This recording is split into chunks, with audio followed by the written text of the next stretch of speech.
Still on geometric sequences, let's do example 2. Given the geometric sequence, this is our geometric sequence, determine the general term of the sequence.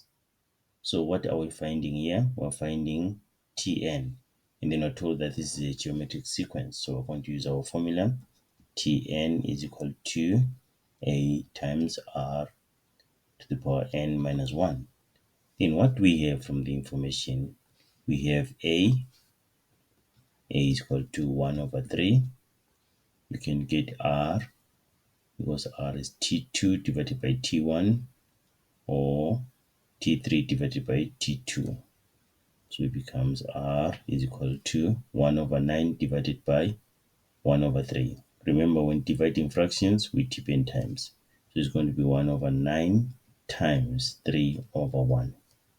And then this will give us 3 into 3, 1, 3 into 9, 3.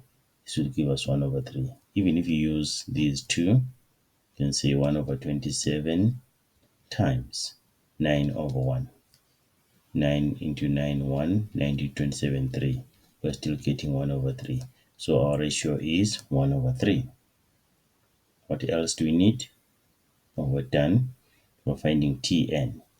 So n will remain as n there. So Tn is equal to, our a is 1 over 3. Our r is 1 over 3. Then to the power n minus 1. This is our general term, Tn.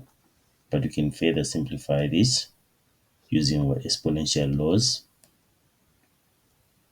It's like 3 to the power negative 1, then 3 to the power negative 1, and then n minus 1. Then we distribute this. Becomes Tn is equal to 3 to the power negative 1, and then times 3 to the power negative n plus 1. Negative 1 times negative 1 is positive 1. Right now we are multiplying powers with the same base, so we add the exponents. Negative 1 plus 1 is 0, so we remain with Tn is equal to 3 to the power negative n.